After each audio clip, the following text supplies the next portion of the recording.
Atori or Glace is a quiet but caring 28-year-old man that hails from the north, born into the city of Pina.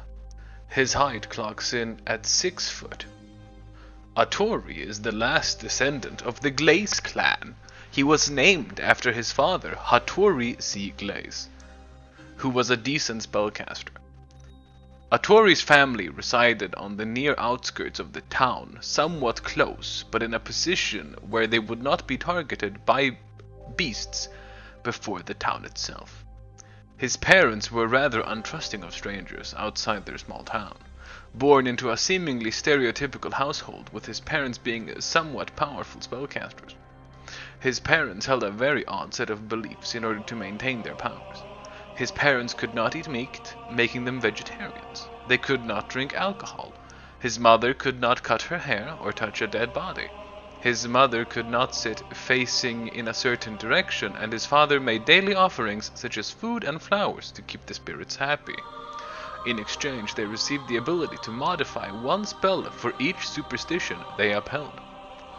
At the age of 4, when he began showing greater intellect, his parents gave him puzzles and slowly increased the difficulty to nurture his intellect. By age 7, he was capable of casting pretty much every level 0 spell. He had all types of knowledge drilled into him, and was made sure to be very cautious of people and their nature. He had a thirst for knowledge, and wanted to learn as much as possible about spells and the outside world. His parents, of course, made sure that he learned all they knew, as one of the last surviving members of his clan.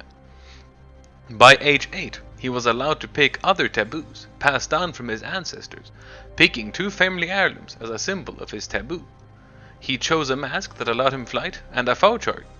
He chose to never drink alcohol and waited to decide on a color not to wear since he couldn't decide.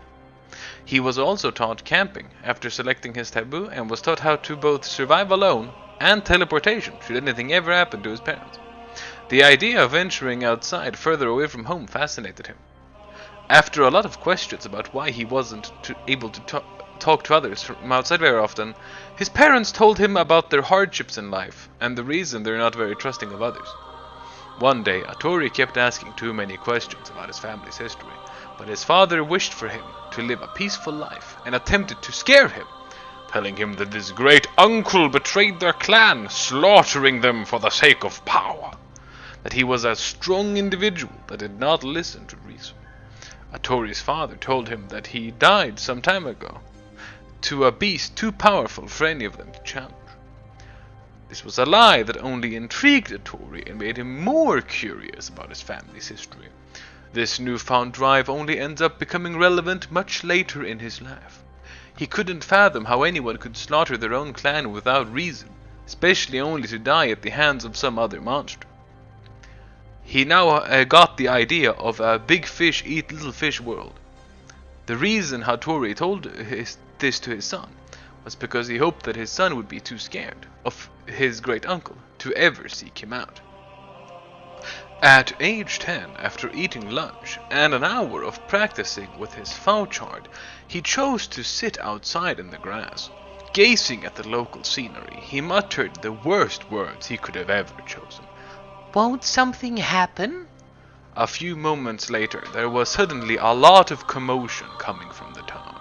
Neither of his parents were staying home that day, since they had other business to take care of outside. Atori instinctively went inside with the idea in his head that the beasts must have finally become an issue, since he had never heard this much noise emanating from the town before. He pulled out some ingredients from his father's study and began scrying on the town, in hopes of getting a better idea of the situation. For a brief moment, he noticed that some of the townspeople's eyes were glowing a faint yellow.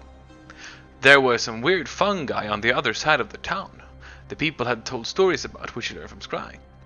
He went back inside and quickly put on his mask, grabbed a sack so he could store some of his spellbooks and some camping utilities in, and quickly prepared for the worst. He watched his mother and father die from a small horde of townspeople and some other Wujen living inside the town. Changing position of the scrying spell, he focused it near his house and noticed a swarm of townspeople with a faint yellow glow emanating from their eyes. His mother hit by a dozen fireballs, and his father cleaved in half after being surrounded by multiple warrior types. Something in the area seemed to be preventing them from teleporting away, but only that certain section of the town. They wouldn't have been able to save the villagers even if they had stayed behind to defend. There were simply too many. Hesitant and with eyes full of tears, Atori gathered everything he deemed important and was capable of carrying, and then proceeded to go outside. He did a bunch of really quick hand gestures and set his house on fire. This was from being taught that should anything ever happen to his parents in a state of emergency, he was to burn everything he couldn't carry with him and flee south, using teleportation, until he came across the city of Jericho, where they had a few old contacts. Now finally deciding on the color of his second taboo, he abhors the color yellow, as it reminds him of the death of his parents. Through teleporting, some invisibility, and camping out, he finally arrived at Jericho. The people his parents once knew no longer resided there anymore, and he was redirected to Whitecliff after being told how there were many more spellcasters just like him. He didn't really react to this, just looking for a safe place to stay for the time being, and began his journey to Whitecliff. He kept some pen and paper on him that details the events of different wildlife and plant life that he encountered while he was on his own. He arrived at the entrance of Whitecliff, where he met Master Lysis, and gained entry after some testing to the city. As a Wujian, he could never become a true member of the Academy. However, recognizing his magical talent, they accepted him into the Arcane Order, where he could exchange power and knowledge. Now, age 13, he upholds his past life of isolation and seals himself off for a full 3 years of studying. During such studies, he come across a fellow named Sigmund, another studious recluse. After sharing their previous histories, Sigmund felt sorry for the poor boy and mentioned a few tomes that mentioned the Wu Jian. Sigmund introduced him to some colleagues to get him started on Whitecliff connections. Afterwards, they had no further notable contact aside from exchanging information every now and then. He asked a few seemingly innocent favors from Sigmund here and there, mainly asking for materials for scrying on the outside world, since he was too young to experience such adventures on his own. After having spent 3 years gaining knowledge, reading everything he could about the previous generations of his clans, and searching for whatever information was available about his great-uncle, aside from the tome Sigmund had mentioned, he had decided that he wants to gain practical, first-hand combat experience to avenge his dead parents. Thinking back to the idea of traveling he had when he was slightly younger, he decided that he was done sitting around, and still had an interest in the Road Eternal. Now he decides to live as a young traveler, picking up local lore and cultures from other regions while occasionally returning to Whitecliff for meetings and side quests. Now age 16, he contacted previous contacts he had gained from Sigmund. After making all preparations, he set off for Jericho. He had challenged himself not to use teleportation magic, so he could better his survival skills and gain better knowledge of the areas he visited. He ended up slacking completely, using the magical field provisions box that he had inherited from his parents. The only notable thing he ended up doing were scouting and occasionally getting into a fight. It's a blessing that Sigmund introduced him to a cartographer that could give him updated maps of the land's layout. The first ever spawn Atori actually fought and succeeded against were violent plants that he obliterated through area of effect spells. He also made it a habit to create personal hiding spots no one would think to check in order to prep his daily teleportation spells when traveling long distances. After arriving at the city of Jericho, he made connections with the guildmasters and some of the guards working there, not really paying much attention to those who didn't hold some social power or were incapable of combat. Only networking with those who he would find to be of some use to him. The only guildmaster he didn't care for was Cluck Thought, deeming their education to be insultingly inferior in comparison to Whitecliff. After resting, they made the pilgrimage to the city of Roanoke, since there were some interesting rumors about a strong enemy residing there named Coronas. They killed some more blue spawn and noticed a large orange bird in the seemingly deserted town. They did not approach it. The bird flapped its wings and caved, preferring to stay on the horizon. The party casted a teleportation spell and went back to Jericho to rest after cataloging whatever changes had been made to the small village, as well as the landscape. The party eventually decided it was time to move to Mirror Lake. After spending not too long making pilgrimage to Mirror Lake, He first visited the quarry town, Kamag, speaking to the locals and gaining more knowledge pertaining to Mirror Lake and its past history. Then he moved on to Pina, visiting the remnants of his burned down house, which still remained. He was in tears for a good 20 minutes after reminiscing over the death of his parents. The only thought that occurred to him was vengeance. Atori, right then and there, made the decision that he did not want power, but to continue gaining as much knowledge as possible in hopes that he could somehow make the world a better place, attempting to find something that he could stop the beasts entirely with. It didn't matter to him who stopped the beasts, he just wanted to avenge his dead family. After drilling some information out of some of his old neighbors who managed to survive the attack, he was horrified to find out that the possessed people exploded into a red mist. He abhorred this mental image. His drive to slaughter the beast was only justified. He then proceeds to the city of Nice. He talked to whoever he could find, but only managed to find out that nobody was willing to talk about it, except for the elder of an older tribe that moved to the Mirror Lake with his tribe to seek out a more peaceful life. He denied that he ever knew Atori's great uncle, stating only that the clans which moved to the Nice were originally from the true north. He told Atori that the clans residing in Nice had either always lived there or migrated from the eastern parts of the frozen tundra. The elder knew Atori's father, but they had both gone separate ways after forming a small caravan to the Mirror Lake. Unfortunately, the families didn't take much of a liking to each other and only had a temporary alliance for the migration. The clans were mainly neutral to each other, more or less just not wanting to impose on each other's lifestyle, since Atori's parents wanted to move further away, while the elder's tribe wanted to be in an area with more people, with the possibility of having greater protection. Atori asked about his own clan, learning that his family was rather large but lesser known. The elder did not know anything else. The elder did mention that somewhere in the east was a strong man named Rikarud.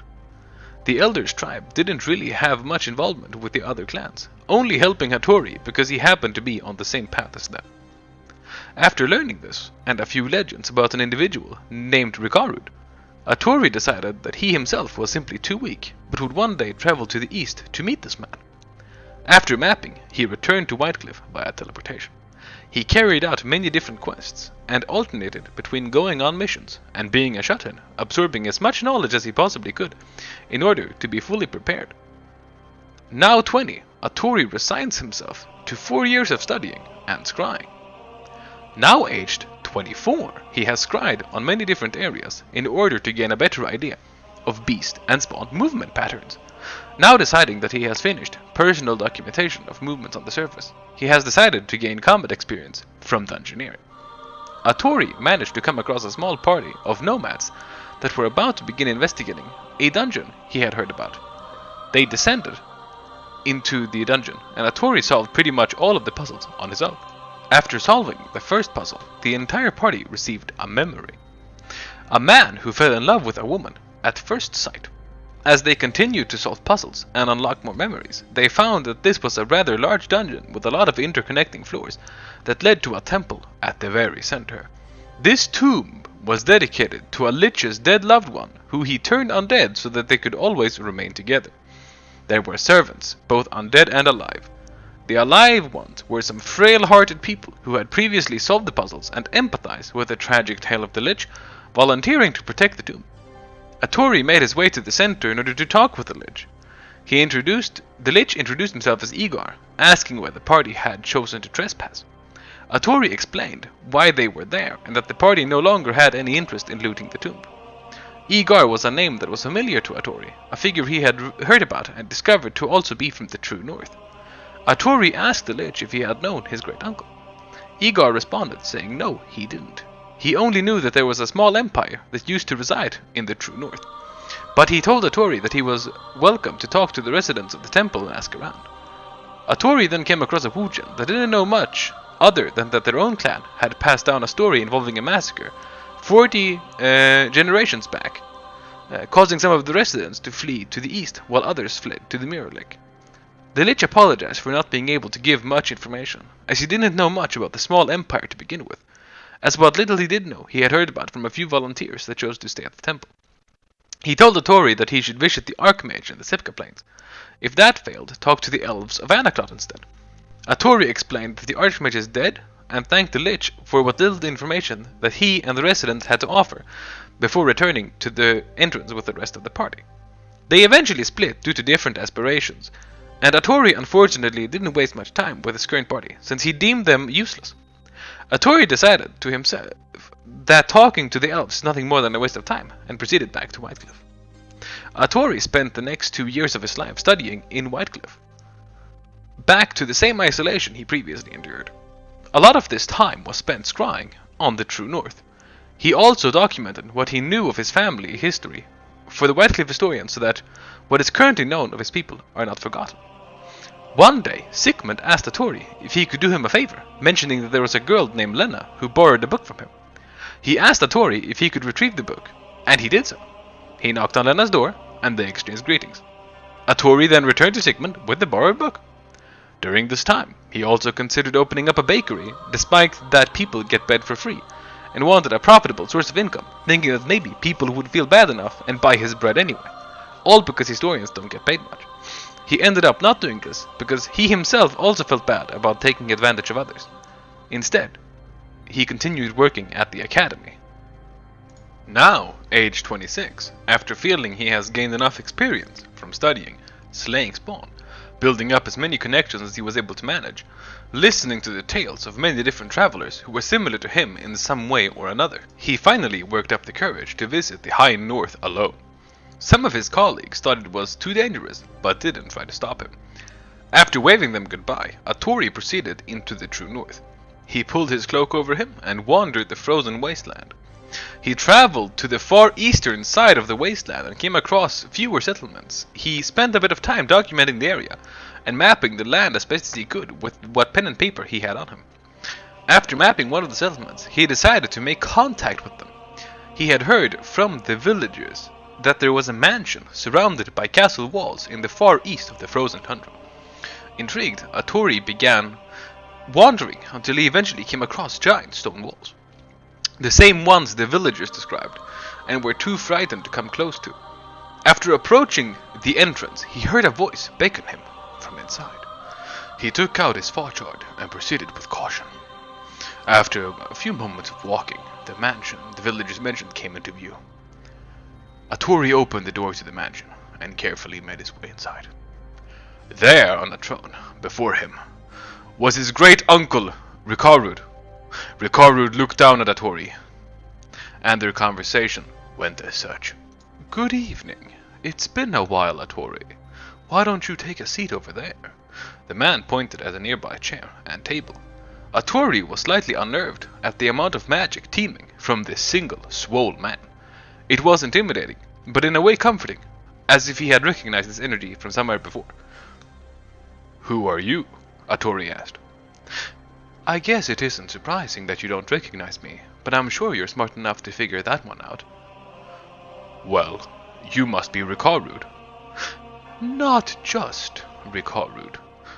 What do you mean by that? Come on now, didn't you venture all this way just to meet your uncle? Atori stood there silently for a few brief moments. What's with this mansion? Why are you here alone? Because my views do not align with those that are nearby. They are not the same. They are unable to see the grand scheme of things. Regardless, I've been watching you through means of scrying. I thought you would have noticed, but I guess it's rather unsurprising that you didn't. You've grown up so much. I still remember when I held you for the first time, before your father decided to leave, of course. Rikarud stood up from his throne and began walking down some steps towards the table Atori was at. Considering that your father was a coward, I found it rather surprising that you had enough fire in you to seek me out. I thought you would have inherited his weakness. Weakness? Very much so. When I confronted your father and asked him to assist me in reconquering the land, he ran away. I see. Atori paused for a brief moment. How did you manage to survive up here for so long, with no help whatsoever? Isn't it maddening to have to spend so much time alone? Knowledge is power. Rikarud pointed at his own head with his index finger. Anyways, no, these circumstances have given me plenty of time to plan. I also, and in a help in the form of knowledge, belonging to friends from two previous tribes who have long since gone extinct, I figured an old rival of mine, residing in Whitecliff, would have told you about my existence. But it seems that is not the case. Anyways, as you are aware of what I plan on... Are you aware of what I plan on doing with this land? No. Allow me to enlighten you. I plan on destroying both Ariandel and Fern. What do you gain from doing this? Reconquista. To restore order to these frozen lands, as well as our family name, another stepping stone for the sake of achieving world peace, as your great-great-grandfather would have wanted. Atori sat there dumbfounded, his uncle standing inches away from him. Rikarud placed his middle finger and index finger on Atori's forehead, giving him a slight tap. Atori was surprised, as his father used to do the same thing to him. He seemed rather sad, yet comforted by the reminder of his father. We are the last survivors of our clan, but the rest of our family can be revived. Are you interested in restoring our family's former glory? What do I gain out of this? A home. The resurrection of your parents. I'm sure you're also aware of our genetic capabilities and our capacity for learning. There is ancient knowledge that allows us to travel between different planes of existence. My home is an extra-dimensional mansion, after all. There may be infinite possibilities, many unknown dimensions and worlds alike ripe for exploration. But above all that, regardless of how weak your father may have been, I wish for both his and the rest of our clan's resurrection. Rikarud has squared on Atori for a quite long time, and used his love to adventure to coax him into joining his side. What do you know about me? Enough. I know your father died a miserable death. You watched him die? No, I scried on the aftermath. I apologize for what happened, by the way. Atori sat there, silently, for a few moments. I mentioned that earlier, that he could be revived, you know. Do you not have any interest in that? I do, but just the two of us are so small, in comparison to the world. That matters not. This world belongs to us, as does every other plane of existence within it. Rikarud clenched his fist. Why do you want to claim the world? Because these people are not capable of running it themselves. I want to put an end to rape, to child mortality, to all suffering that almost every tribe here has had to forgo. We must revive our clan's progenitor. You may or may not have heard of him. His name is Aradam. Aradam? Yes. It's not surprising that our clan's history has been erased. Not many know this, but it took the entire clergy to take Aradam down. The progenitor used to be the king of a very small empire. Is that so? Yes. This world is cruel and unforgiving. I want to fix it. I want to make it right. I want to make a great northern empire and expand southwards. Are you with me? Atori paused. His offer seemed unrealistic, yet he couldn't think of a reason not to, as he saw a way to put an end to the beast threat. Above everything else, the resurrection of his dead parents, who may know something that his uncle won't tell him. Sure, this could be interesting. I'm glad. We must begin with changing fate itself, but that is unfortunately a very difficult task, although I have discovered that under a very specific set of circumstances, it may be possible to revive our grandfather sooner than expected. In the future, there will be a man named Leroy who will head for the north. You must find him and make him an ally. Then you must proceed to Jericho and find his former ally named Aster. What kind of role will they play? I cannot say. I can only tell you so much, lest the plan be interfered with. All right, I understand. What's left of the family currently reunited, Rikarud explained in greater detail a plan to resurrect their clan and reclaim rightful ownership of the land. Rikarud explained that the reason none of the nearby villages came near him was due to a power gap and their disagreement with retaking the land. The villagers wanted to make the best of what they had, while Rikarud desired conquest. He wanted to re-establish an empire greater than the previous one and expand southwards. Rikarud listed off many names and how the previous empire used to be small but was ever growing. Then one day, the evil deities attacked. Nobody had any idea where they came from. They just seemingly appeared out of nowhere. The small empire was then quickly overthrown by a continuous theme of betrayal and other various unfortunate circumstances, leading to the current rule of the deities Ariandel and Fern, who ended up bickering over followers, but ultimately cooperated with each other. Rikarud's priority is to revive Aradam, then the rest of the descendants as follows: Billy, Obi, Omar, Ranta, Alguem, Jem, Usada, Hidari, and Atori. Rikarud explained that the empire was ruled by their grandfather from 40 generations ago, the same time the clergy attacked. That their grandfather was a primordial human who could not be resurrected by normal means. That he ruled with a strong sense of justice. Day after day, their grandfather's knowledge and power grew, striving for a similar goal of achieving eternal peace. But it appears that not all things are meant to be.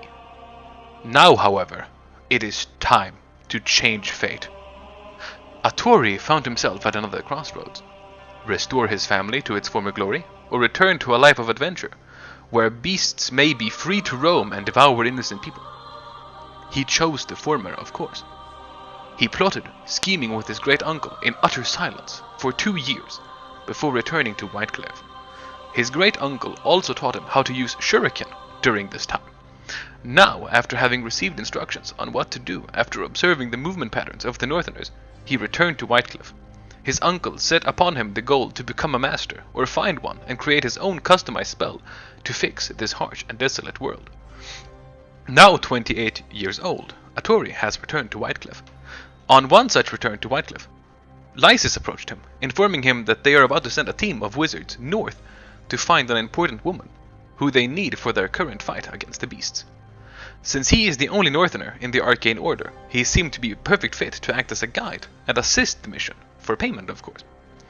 On the track, beyond the Icetop Mountains, even further north than Atori himself has ever ventured, there is a village of humans, living in the tundra so hostile that even most beasts shun it. These humans still live according to the old ways, and are guided by an oracle of power. This oracle is what Whitecliff needs.